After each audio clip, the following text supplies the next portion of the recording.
کے آخری دور میں ہجرت سے پہلے یہ واقعہ کبھی نہ کبھی ہوا.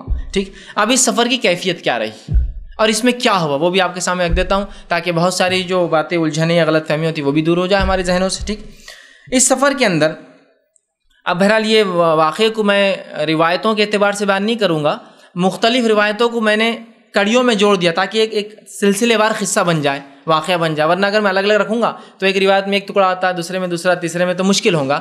میں سب کو جمع کر کے ایک واقعہ بنا کے آپ کے سامنے پوری اسٹوری کی شکل میں آپ کو رکھنے کی کوشش کروں گا. یہ واقعہ بہرحال صحیح بخاری کی روایتوں میں, صحیح مسلم کی روایتوں میں اور سنن اربع دیگر سنن جو سنتوں کی جو ہے ابن ماجہ ہے, ترمذی ہے, ان کو سنن کہتے ہیں, یہ 4 کتابیں ان میں آتا ہے. ان سب کو ملا کر میں ایک کڑی اور سلسلے وار ایک واقعہ بنا کے آپ کے سامنے پیش کر رہا ہوں. ٹھیک, اب کیا کیا ہوا اس سفر کے تعلق سے آپ صلی اللہ علیہ وسلم فرماتے ہیں کہ میں ایک رات سویا ہوا تھا, تاریخ نہیں پتہ, مہینہ اور سن نہیں پتہ, میں ایک رات سویا ہوا تھا, اچانک چھت جو ہے پھٹ گئی, گھر کی چھت جو ہے پھٹ گئی اور جبرائیل علیہ السلام اور ایک روایت کے مطابق دیگر اور فرشتے بھی آپ کے ساتھ آئے, مجھے سلام کیا اور میرا سینہ چاک کیا. میرا جو سینہ جو ہے چیسٹ جو ہے وہ کھول دیا, چاک کرنا تو پھاڑ دینا, اور اس کے بعد سینے کے اندر سے جسم کے اعضاء میرے نکالے گئے اور آپ وسلم فرماتے ہیں ایک تش تھا جس کے اندر پانی بھرا ہوا تھا. ٹھیک, آب زمزم تھا ایک روایت کے اندر ہے, اور اس کے اندر میرے تمام اعضاء جو ہے دھوئے گئے. ٹھیک, سب نکالے گئے, میرا دل نکالا گیا اور دیگر اعضاء سینے سے نکالے گئے اور اس کو صاف کیا گیا. اور اس کے بعد جبرائیل علیہ السلام آسمان سے ایک چاندی کا پیالہ لائے تھے, اس پیالے کے اندر ایک رطوبت تھی, پانی تھا یا کچھ چیز تھی. جب انہوں نے میرا پورا سینہ چاک کر کے صاف کیا, اس کے بعد وہ پیالہ میرے سینے میں اندر ڈال دیا اور کہا محمد صلی اللہ علیہ وسلم یہ ایمان ہے. مطلب آپ کے سینے کو ایمان سے بھر دیا گیا, چونکہ آپ ایک بہت بڑی اللہ کی نشانی دیکھنے جانے والے تھے.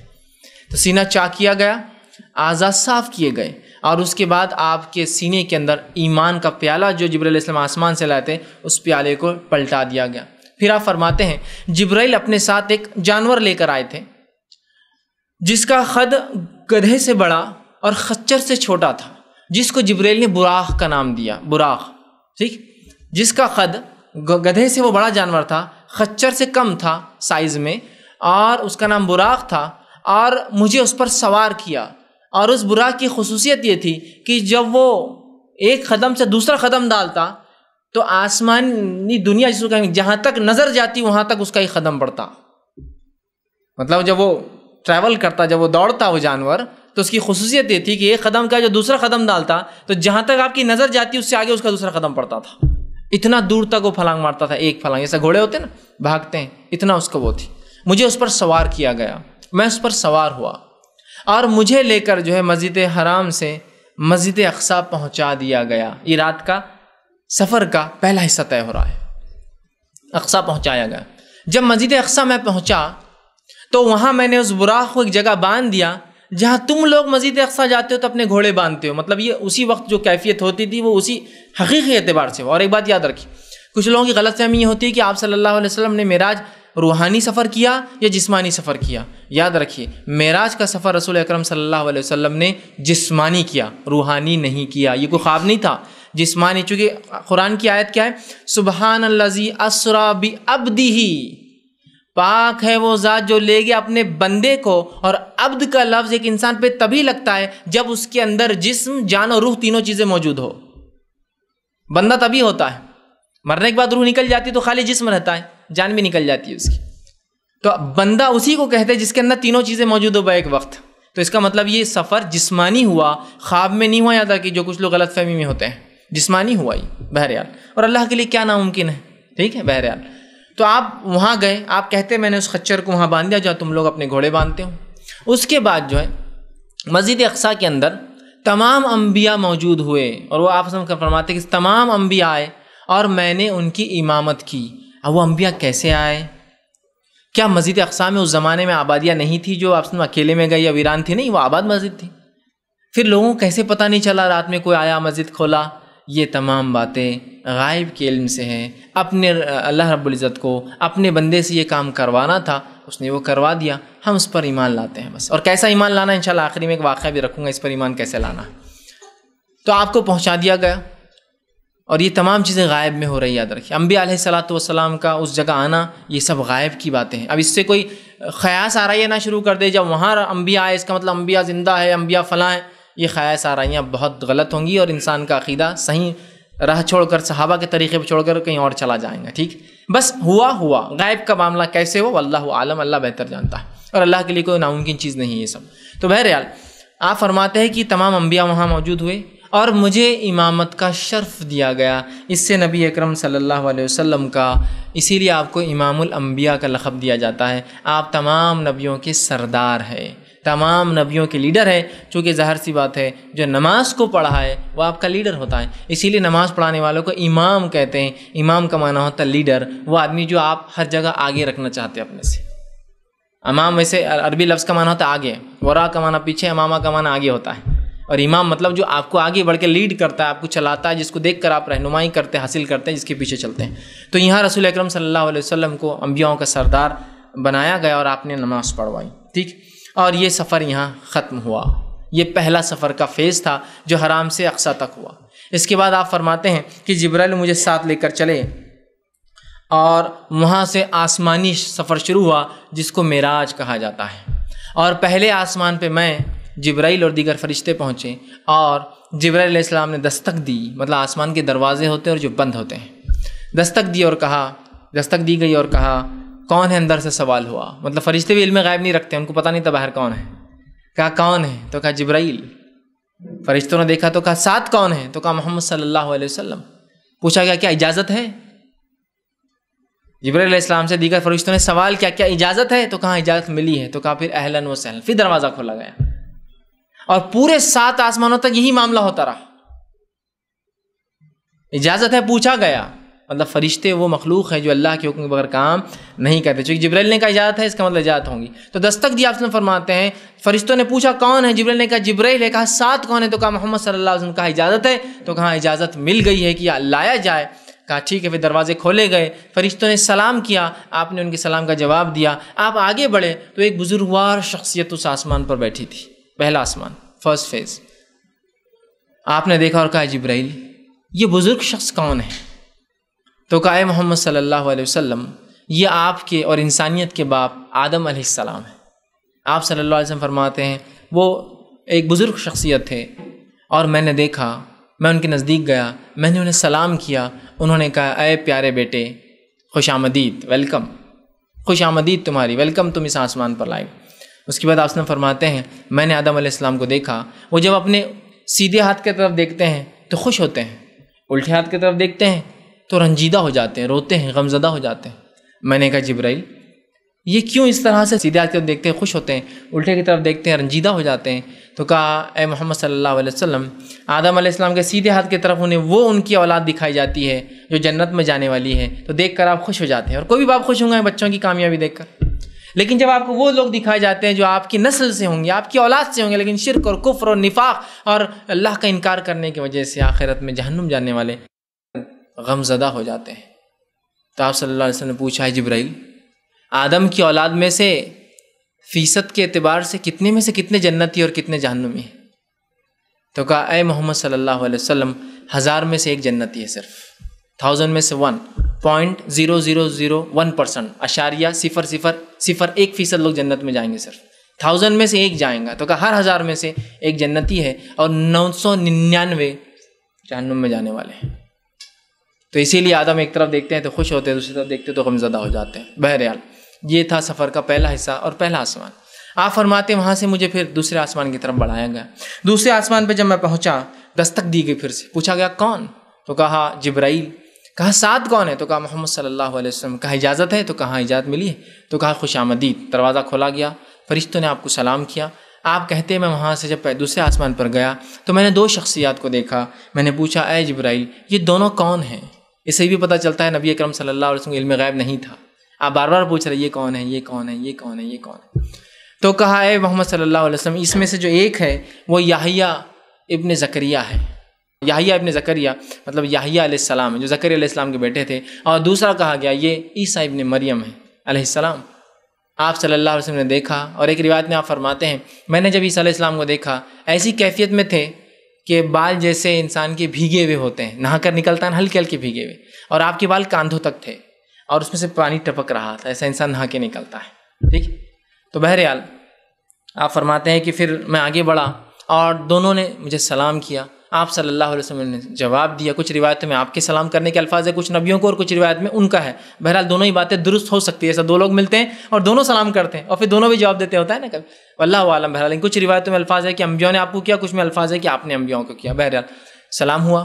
سلام کے بعد ملاقات کی دونوں سے، اور اس کے بعد رسول اکرم صلی اللہ علیہ وسلم کو تیسرے آسمان کی طرف لے جایا گیا. تیسرے آسمان کی طرف جب آپ بڑھے، آپ کہتے پھر وہی مرحلہ ہوا. دستک دی کہ پوچھے گا کون؟ کہا جبرائیل. کہا ساتھ کون ہے؟ تو کہا محمد صلی اللہ علیہ وسلم. کہا اجازت؟ تو کہا اجازت ہے. آسمان کا دروازہ کھولا گیا. جب میں وہاں اس آسمان پہ گیا تو میں نے بڑا ہی خوبصورت انسان وہاں دیکھا. میں نے پوچھا جبرائیل یہ کون انسان ہے؟ تو کہا یہ یوسف ابن یعقوب علیہ السلام ہے، یوسف علیہ السلام. اور آپ نے فرماتے جب میں نے یوسف علیہ السلام کو دیکھا، ان کو اللہ رب العزت نے دنیا کی خوبصورتی کا بڑا حصہ دے رکھا تھا. مطلب بہت ہی خوبصورت، بہت ہی حسین اور بہت ہی جمیل تھے. اسی روایت سے لوگ کہتے ہیں کہ یوسف علیہ السلام جو ہے بڑے خوبصورت تھے. اس آپ نے فرمایا کہ انہیں دنیا کی خوبصورتی کا بڑا حصہ اللہ نے دے رکھا تھا، بہت خوبصورت تھے. بہرحال یوسف علیہ السلام کو آپ نے دیکھا، سلام ہوا، اور وہاں سے آپ کو جو ہے چوتھے آسمان کی طرف لے جائے گا. چوتھے آسمان پر جب آپ پہنچے، دستک ہوئی، وہی مرحلہ، سوال ہوا کون ہے، اجازت ملی. کہاں آپ پہنچے، وہاں ایک شخصیت کو آپ نے دیکھا. آپ نے پوچھا جبرائیل یہ کون ہے؟ تو کہا یہ ادریس علیہ السلام ہے. آپ کی وہاں ادریس علیہ السلام سے ملاقات ہوئی، سلام کلام ہوا. وہاں سے آگے بڑھے، پانچویں آسمان کی طرف بڑھے. پانچویں آسمان میں گئے، وہاں دستک دی گئی، سوال و جواب کا مرحلہ ہوا، دروازہ کھولا گیا. آپ وہاں گئے، آپ نے ایک شخص کو دیکھا. کہا اے جبرائیل یہ کون ہے؟ تو کہا یہ ہارون ابن عمران علیہ السلام، موسیٰ علیہ السلام کے بڑے بھائی تھے ہارون علیہ السلام. آپ نے ملاقات کی، سلام کلام ہوا. وہاں سے آپ جو ہے آسمان سے نکل کے چھٹے آسمان کی طرف بڑھے. چھٹے آسمان پہ دستک دی گئی، وہی سوال جواب، دروازے کھولے گئے. وہاں آپ نے دیکھا ایک شخص کو جو نماز میں مشغول تھے. آپ نے پوچھا اے جبرائیل یہ کون ہے؟ تو کہا یہ موسیٰ ابن عمران علیہ السلام، موسیٰ علیہ السلام ہے. آپ نے بہرحال کلام کیا، اور موسیٰ علیہ السلام نے آنے کا، سفر میں آنے کی وجہ پوچھی کہ اے محمد صلی اللہ علیہ وسلم یہاں کیوں آئے ہو؟ تو بتایا گیا، بس لایا گیا. موسیٰ علیہ السلام نے کہا کہ ہاں جب تمہیں آسمان کے سفر پہ لایا گیا کچھ نہ کچھ خاص وجہ تو رہی ہوں گی، جب واپس آؤ تو ضرور بتانا کیا وجہ رہی تمہیں بلانے کی آسمان پہ. اور یوسف ایک روایت میں آتا ہے کہ موسیٰ علیہ السلام پھر آپ کو دیکھ کر رونے لگے. تو آپ نے کہا کہ کیا بات ہے؟ تو یہ موسیٰ علیہ السلام نے کہا یہ ایک نبی جو میرے بعد آیا، ایک نبی جو میرے بعد آیا، لیکن اس کی امت تعداد میں میری امت سے زیادہ رہیں گی، اس وجہ سے مجھے رونا آ رہا ہے. چونکہ بنی اسرائیل کو شرف حاصل تھا کہ یہ سب سے بڑی امت تھی. کب تک؟ امت محمدیہ سے پہلے تک سب سے بڑی امت تھی. تمام امتوں میں سب سے تعداد کے اعتبار سے، کوانٹٹی میں سب سے بڑی تھی. لیکن آپ صلی اللہ علیہ وسلم پر ایمان لانے والے، ظاہر سی بات ہے ان کی ایمان لانے والوں سے بہت کثرت میں زیادہ ہے، تو اس پر آپ کو رونا آیا. یہ رش کے معنی میں ہوتا ہے، یہ جلن حسد نہیں، رش کے معنی میں کہ ایک نبی جو میرے بعد آیا، اللہ نے اس کی امت کو میری امت سے تعداد میں بڑھا رکھا. بہرحال ٹھیک. اور آپ نے کہا بھی نا میں فخر کروں گا روز قیامت اپنی تعداد پر. تو موسیٰ علیہ السلام نیکسٹ ہوں گے اللہ کے رسول کے بعد سیکنڈ. ٹھیک ہے. بہرحال تو آپ رونے لگے. اس کے بعد آپ صلی اللہ علیہ وسلم وہاں سے نکلے، ساتویں آسمان میں پہنچے. وہی مرحلہ ہوا دستک کا، بات چیت ہوئی، دروازے کھولے گئے. وہاں آپ گئے، آپ کہتے وہاں میں نے ایک بزرگوار شخصیت کو دیکھا. میں نے پوچھا جبرائیل یہ کون ہے؟ یہ تو کہا اے اللہ کے رسول صلی اللہ علیہ وسلم یہ آپ کے جد اعلیٰ، آپ کے والد جو ہے ابراہیم علیہ السلام ہے. تو آپ صلی اللہ علیہ وسلم نے ملاقات کی، ابراہیم علیہ السلام سے بات چیت ہوئی، سلام ہوا. آپ نے کہا اے پیارے بیٹے، اے نبی اللہ کے، آؤ آپ کا خوش آمدید، ویلکم. اور ابراہیم علیہ السلام نے آپ کو ویلکم کیا، آپ کا استقبال کیا.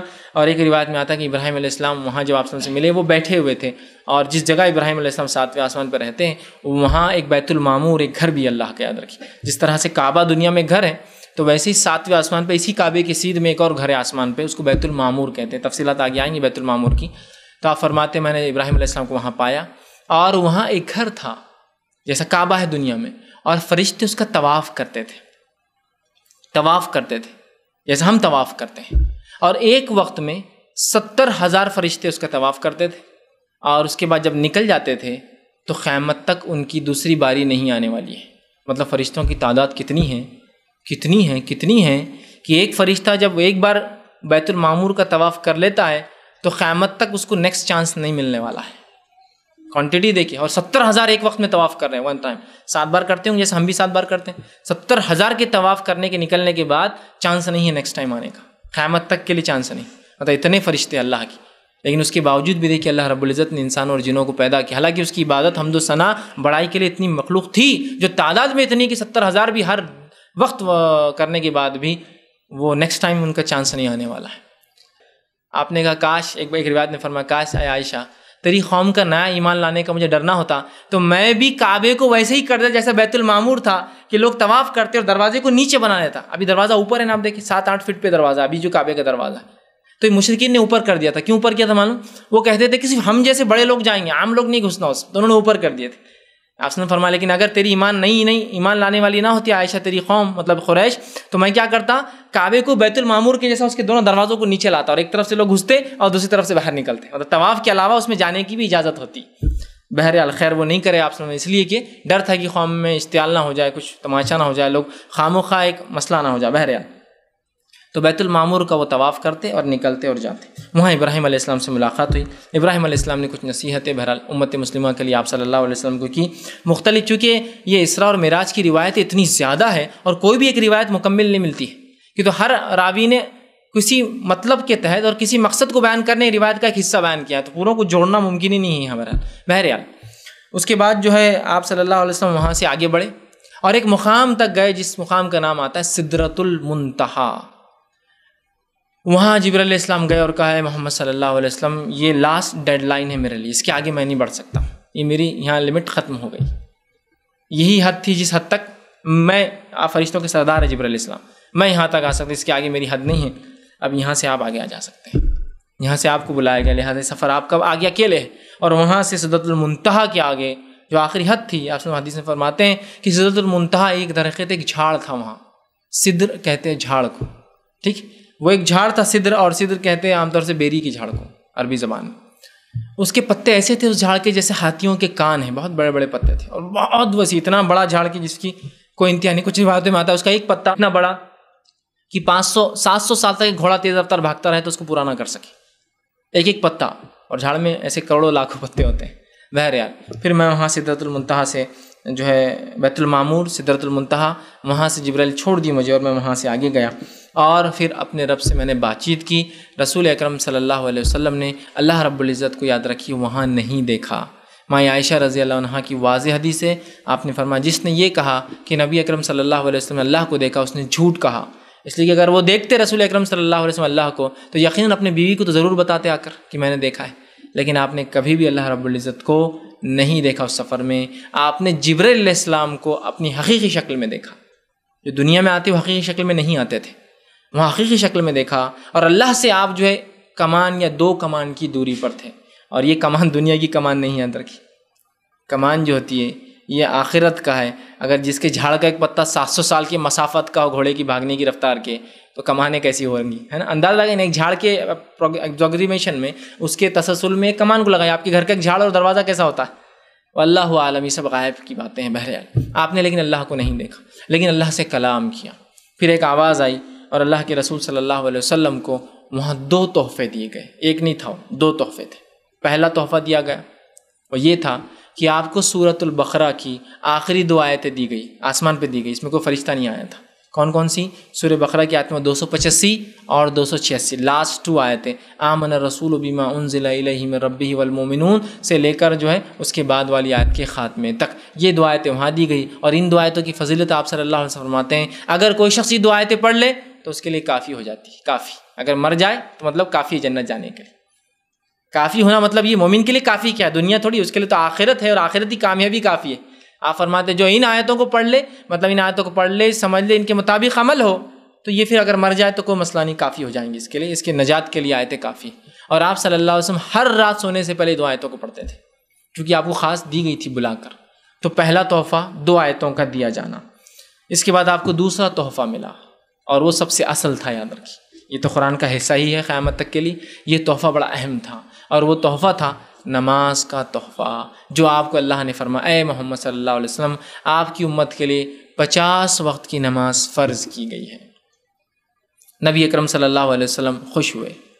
ایک روایت میں آتا ہے یہاں یا اس سے پہلے کسی نے کہا کہ یہ پہلے سفر میں مسجد اقصیٰ میں یہ واقعہ ہوا، کچھ کہتے آسمان پہ ہوا کہ جبرائیل علیہ السلام آپ کے پاس ایک تشلے، ایک جو ہے ٹرے لے کر آئے، ایک، اور اس کے اندر 2 پیالے رکھے تھے، ایک میں شراب ایک میں دودھ، اور کہا ہے محمد صلی اللہ علیہ وسلم آپ پیجیے. رسول اکرم صلی اللہ علیہ وسلم نے دودھ کا پیالہ اٹھایا تو جبرائیل علیہ السلام نے کہا آپ نے فطرت کو چنا، فطرت کو چنا. اگر آپ شراب کا پیالہ اٹھا لیتے تو آپ کی امت پوری گمراہ ہو جاتی، بگڑ جاتی. آپ نے فطرت کو چنا. فطری چیز تو یہ کہ مومن ہر حال میں اچھی چیز کو پسند کرے. آپ نے فطرت کو چنا.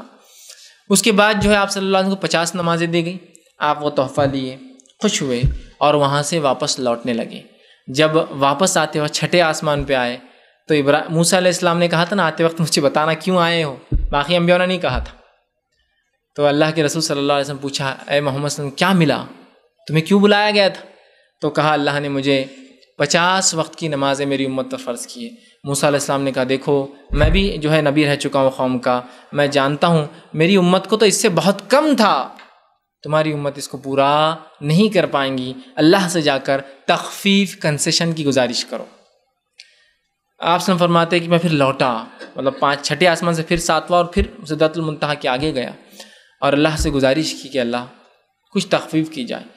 ایک روایت کے مطابق 5 اور 5 کم کیے گئے اور ایک روایت کے مطابق 10 کم کیے گئے۔ بہرحال دونوں باتیں درست ہو سکتی ہیں، 5 اور 5 کر لیے تو 10 ہو گئے، راوی ہو سکتا ہے سیدھا 10 کی بات کر رہے ہو یا 5 دونوں باتیں درست ہے، اس میں کوئی بات غلط نہیں ہے۔ تو 5 یا 10 کر کے میری نمازیں کم کی گئی۔ جب 10 ہو گئی اور میں موسیٰ علیہ السلام کے پاس آیا، موسیٰ علیہ السلام نے کہا کہ اے محمد میری امت کو اس سے بھی کم تھا، تم اور تخفیف کا کہو۔ آپ سے تھوڑا سا ہچکچائے لیکن پھر گئے اور پھر گزارش کی اللہ سے، اس 10 میں اور تخفیف کی گئی، اس کو 10 سے 5 کیا گیا۔ پھر آپ واپس آئے اور پھر موسیٰ علیہ السلام ملے، موسیٰ علیہ السلام نے کہا میری امت کو اس سے بھی کم تھا، اور جو باتیں ہم کو توریت کی روایتوں سے آج کی موجودہ ملتی ہے، موسیٰ علیہ السلام کی امت کو 3 نمازیں فرض تھیں، 3 نمازیں، سورج نکلنے سے پہلے، سورج بیچ میں سے گزرنے کے بعد اور سورج ڈوبنے کے بعد، ٹھیک، مطلب جیسے ہم فجر ظہر اور مغرب ہوں گی ہماری، تو 3 نمازیں فرض تھی وہ لوگوں کو۔ اور آج بھی یہودی 3 نمازیں پڑھتے ہیں، ان کی جو ہیکل ہوتی ہے، مسجدیں ہوتی ہیں، اور ہیکل بولتے ہیں بہرحال، اس میں 3 نمازیں، اور بالکل ہمارے نماز جیسی ان کی نمازیں ہوتی ہیں، ہاتھ باندھ کر کھڑے ہونا، رکوع اور سجود بھی ہوتے ہیں اس کے اندر، ٹھیک ہے۔ بہرحال تو کہا تمہاری امت جو ہے یہ نہیں کر پائیں گی، اس لیے کہ میں ایکسپیرینس گین کر چکا ہوں، امت بہت مشکل ہے، میری امت کو اس سے بھی کم تھا، 5 سے بھی کم تھی تو نہیں کر پائے۔ تو آپ نے فرمایا کہ اے موسیٰ اب مجھے بہت شرم آتی ہے، میں بہت بار لوٹ چکا ہوں، کہ تو اگر وہ 5 کی روایت کو لے تو آپ اب تک 9 بار لوٹ چکے تھے، 9 ٹائمز جا کر آ چکے تھے، اور اگر 10 کی روایت کو لے تو آپ اب تک 5 بار جا کے آ چکے تھے، 10 اور پھر 5 نا، 10 اور 5 تو 5 بار جا کے آ چکے تھے۔ آپ نے کہا اب مجھے حیا آتی ہے، شرم آتی ہے کہ میرا رب مجھے کچھ دینا چاہتا ہے اور میں کم کرتا جا رہا ہوں۔ اس کے بعد جب 6 آسمان پہ سے آپ نے طے کر لیا کہ آپ واپس نہیں جاؤں گا، تو ایک آواز ہے اور کہا اے محمد صلی اللہ علیہ وسلم آپ کی امت کے لیے میں نے ہر عمل کو 10 گنا بڑھا دیا ہے، لہٰذا جو تمہاری امت میں سے 5 وقت کی نماز پڑھ لیں گا ثواب پورے 50 کا پائیں گا، 10 ٹائمز بڑھا دیا گیا۔ اسی لیے آپ صلی اللہ علیہ وسلم نے حدیث میں فرمایا جو رمضان کے روزے رکھے اور اس کے بعد شوال کے 6 روزے رکھے، چاہے ایک ساتھ رکھے یا توڑ کر رکھے، اسے سال بھر کے روزوں کا ثواب ملے گا۔ رمضان کے روزے کتنے ہوئے؟ 30، شوال کے روزے ہوئے 6، کتنے ہو گئے؟ 30 اور 6 36، 36 کو ضرب دیجیے 10 سے کتنے ہوتے ہیں؟ 360، مطلب پورے سال کے روزوں کا ثواب۔ تو 5 نمازوں کا ثواب 50 کا، 36 روزوں کا ثواب 360 کا، اور ایک سال خمری اعتبار سے، اسلامی اعتبار سے 355 دن کا ہوتا ہے، 355۔ تو گویا آپ نے سال بھر روزے رکھے، دیکھیے کیسی حکمت ہے۔ تو ہر نیکی کا ثواب 10 گنا بڑھا دیا گیا، اور علماء لکھتے ہیں محدثین یہ ہر کام کے لیے آپ کی نیت کے اعتبار سے ہر کام میں اللہ امت مسلمہ کو ایک نیکی کے بدلے 1 سے 10 تک ثواب دیں گا، اس کے جس کو بولیں گے نیت کے خالص ہونے کی بنیاد پر 1 2 3 4 5 6 7 8 9 10 گنا اللہ بڑھا سکتا ہے۔ یہ بات یاد کی تو آواز کیا آتی ہے محمد صلی اللہ علیہ وسلم آپ کی امت کے لیے میں نے ہر نیکی کو 10 گنا بڑھا دیا ہے، لہٰذا جو 5 وقت نماز پڑھ لے 50 کا ثواب پائیں گا۔ آپ نے حدیث میں فرمایا جو 30 روزہ کے بعد 6 رکھ لے 360 سال بھر کا ثواب پائیں گا۔ ہر نیکی میں ہم کو یہ شرف حاصل ہے کہ ہم 1 سے لے کر 10 تک بڑھ جاتے ہیں گناہوں میں، لیکن اللہ کا فضل بھی اس امت پہ ہے، ہمارے گناہ صرف 1 کے بدلے 1 ہی لکھے جاتے ہیں، ملٹی پلائی ہوتی ہے، گناہ نہیں ہوتے ہیں الحمدللہ، ٹھیک۔ بہرحال تو آپ نے کہا کہ اب تو شرم آتی ہے، آواز آئی کہ آپ کو وہی دیا گیا، اور اس کے بعد آپ صلی اللہ علیہ وسلم وہاں سے نکلتے ہیں اور وہاں سے آپ واپس آتے ہیں۔ اس دوران اور کچھ جو واقعات جو دیگر روایت میں ملتے ہیں اس واقعے کے علاوہ وہ بھی رکھتا چلتا ہوں۔ اس دوران ایک واقعہ آپ سے فرماتے ہیں کہ میں ایک جگہ سے گزرا اور جنت کی یہ آسمانوں کی سیر کرانے کے بعد مجھے جنت اور جہنم کی بھی سیر کرائی گئی اسی رات، جنت اور جہنم کی بھی سیر کرائی گئی۔ جیسا میں فرمایا میں ایک جنت کے پاس سے گزرا، اور جب اس جنت کے پاس سے گزرا تو اس جنت کے باہر ایک جھیل تھی، اس جھیل کے اندر ایک حور بیٹھی تھی، اور اس حور پر جب میں نے نظر ڈالی تو اس کی پنڈلی جو نچلا حصہ ہوتا ہے پیر کا، اس کی پنڈلی کے اندر ہڈی، اور ہڈی کے اندر غدہ، اور غدے کے اندر جو نسیں ہوتی ہیں وہ تک دکھ رہی تھی، اتنی خوبصورت تھی کہ جیسے ٹرانسپیرنٹ، اتنی خوبصورت کہ اس کے ہڈی کے اندر کا غودہ بھی میں دیکھ سکتا تھا، اتنی خوبصورت. اور میں نے کہا ہے جبرائیل یہ کون ہے؟ تو کہا اللہ کے رسول یہ حور ہے. میں نے کہا یہ جنت کس کی ہے جس کے باہر یہ حور بیٹھی ہے؟ تو کہا یہ عمر ابن خطاب کی جنت ہے. آپ صلی اللہ علیہ وسلم فوراً اس حور سے چہرہ پھیر لیا، کہا یہ تو عمر ابن خطاب کی ہے، پھر میں تھوڑی دیکھ سکتا ہوں اس کو. آپ نے چہرہ پھیر لیا اور آگے چلے گئے. تو یہ واقعات ملتا ہے آپ کو جنت بھی دکھائی گئی، اس میں آپ کو جہنم بھی دکھائی گئی. آپ ایک جگہ اگر آپ فرماتے مجھے جہنم دکھائی گئی، اور ایک شخص تھا جو زیادہ ہنستا نہ تھا، اور جہنم نیچے ہے گڑھے کے اندر، یاد رکھیے جہنم نیچے جنت اونچی ہے، تو وہ اندر جو ہے ایندھن ڈال رہا تھا جس سے وہ جہنم اور بھڑک رہی تھی، وہ اور ڈالتا اور بھڑکتی. میں نے پوچھا اے جبریل یہ کون ہے؟ یہ شخص تو زیادہ ہنستا بھی نہیں ہے.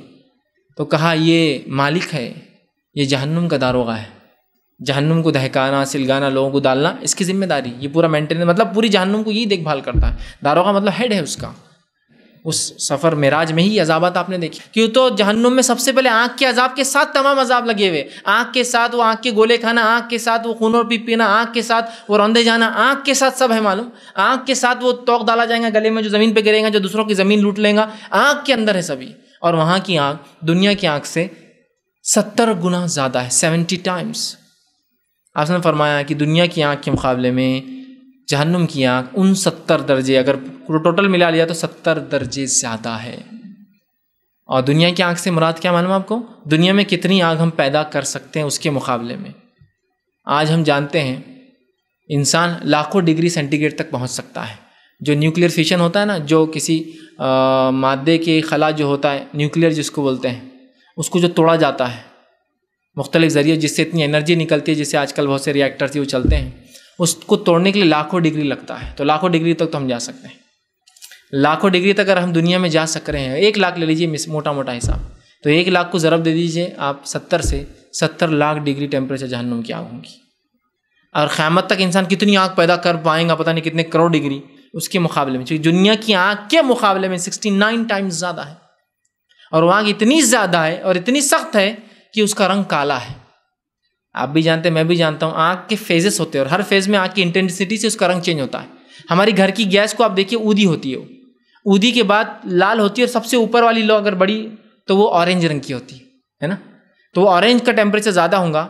جو اودی ہوتی ہے وہ اتنے کم ٹیمپریچر کی ہوتی ہے کہ اس پہ آپ کا ہاتھ تو دور، آپ کا کپڑا بھی نہیں جلتا. معلوم آپ کسی کو اگر آزمانا تو ایک لائٹر لے، لائٹر پہ دستی باندھ دے اور لائٹر چالو کر دے، لائٹر چالو ہوگا دستی نہیں جلیں گی، لیکن آپ کی چونکہ نچلے والا آنکھ کا حصہ بلو ہوتا ہے جو ٹھنڈا ہوتا ہے، اس کے بعد ریڈ اور اس کے بعد اورنج ہوتا ہے.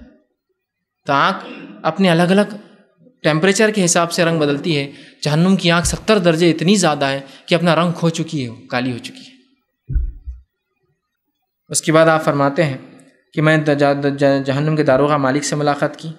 ایک روایت میں آپ نے فرمایا میں نے کچھ لوگوں کو دیکھا، ان کے ناخن جو ہے پیتل کے تھے یا تانبے کے تھے، اور وہ اپنے چہروں کو نوچتے اور پورے جسم کو نوچتے.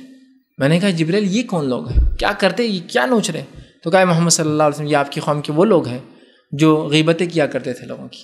تو غیبت میں لوگوں کی عزت اچھلتی ہے نا، یہ لوگوں کی عزتیں اچھالا کرتے تھے. اب آخرت میں یہ اپنی عزت اچھال رہے ہیں، منہ پہ وہ کرنا اور سینوں کو سب پھاڑیں گے ناخنوں سے. ٹھیک. اور بہرحال بہت ساری روایتیں جس میں معراج میں آپ نے جنت اور جہنم کے کچھ سین دیکھے، تمام کو لینا بہرحال ممکن بھی نہیں اتنے کم وقت میں. تو کچھ باتیں بہرحال میں نے یہاں بہرحال رکھنے کی بہرحال کوشش کی. اسی طرح جو ہے اس کے بعد آپ صلی اللہ علیہ وسلم وہاں سے واپس نکلے، مکمل پورے سفر کر کے نیچے اترے. اس کے بعد آپ فرماتے ہیں کہ جب میں واپس آنے لگا تو ایک قافلہ میں نے دیکھا، جو قافلہ مکہ کی طرف آ رہا تھا. اس قافلے کا ایک اونٹ بچھڑ گیا تھا، اس اونٹ کو میں نے دیکھا کون سا تھا، لوگ اس کو ڈھونڈ رہے تھے. اس کے بعد میں مکہ واپس پہنچا دیا گیا. جب صبح ہوئی آپ صلی اللہ علیہ وسلم نے مشرکین مکہ سے کہا کہ کل رات میں بیت المقدس اور بیت المقدس سے آسمانی سفر کر کے آؤں. مشرکین نے ہنسا اور ہنستے ہنستے ایک مشرک بھاگا دوڑتے اور جا کر ابوبکر صدیق، یہ یاد رکھیے بہت کروشل جس کو بولیں گے، بہت نازک زندگی کے مرحلے سے آپ سے گزر رہے تھے، اس لیے کہ آپ کی بیوی اور آپ کے چچا دونوں انتقال کر چکے تھے. اب کوئی سپورٹر نہیں تھا آپ کو. مشرک بالکل فل فلیش آپ کے خلاف اترے ہوئے تھے، بہت تکلیفیں دے رہے تھے مکمل طور سے. آپ نے جب یہ کہا تو مشرک ہنسے اور ایک نے کہا کہ ابوبکر تیرا ساتھی کیا کہہ رہا ہے، دیکھ تمہارا دوست کیا کہہ رہا ہے. یہ کہتا ہے کہ راتوں رات ہی یہاں سے نکلا، مسجد اقصیٰ گیا جو کہ 30 دن کا سفر ہے، اور وہاں سے نکل کے آسمانی کر کے آیا. ابوبکر صدیق نے کہا کیا واقعی میں محمد صلی اللہ علیہ وسلم یہ کہتے ہیں؟ تو کہا اگر وہ کہتے ہیں تو وہ سچ کہتے ہیں پھر. اور اسی وقت اب اللہ کے رسول صلی اللہ علیہ وسلم نے ان کو لقب دیا صدیق، تصدیق کرنے والا سچ کی.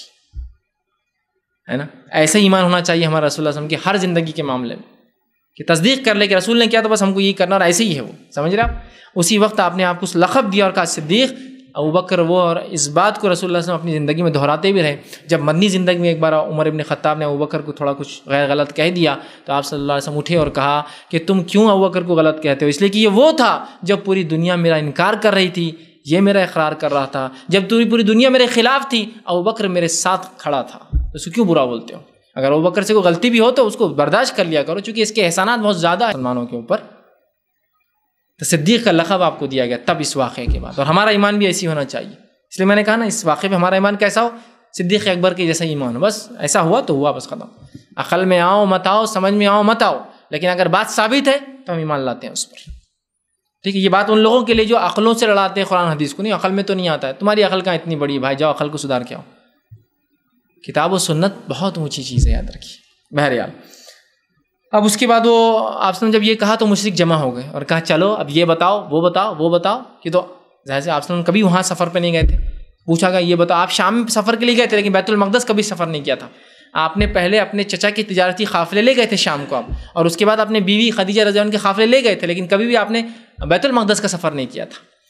تو پوچھا بتاؤ. آپ کہتے ہیں یہ ایسا تھا ویسا تھا. آپ نے پورا بتایا. اس کے بعد آپ نے کہا ایک قافلہ آ رہا ہے جو اتنی دیر میں یہاں پہنچیں گا، اور اس کا ایک اونٹ گم گیا تھا اور یہ اونٹ اس کا سب سے آگے چل رہا ہے، جو کہ آپ نے اوپر سے دیکھا تھا نا آسمان جب اتر رہے تھے. اس کے بعد جب وہ قافلہ آیا تو مشرکین نے دیکھا واقعہ تو ایسی وہ جو اونٹ آپ نے پہلا بولا تھا وہی پہلے اندر آیا. اور جب پوچھا کیا تمہارا کوئی اونٹ گما تھا؟ تو کہاں رات میں ایک اونٹ گم گیا تھا ہمارا، بڑی مشکل سے ملا. خیر بہرحال اس کے بعد مشرک ایمان نہیں لائے اس کے بعد.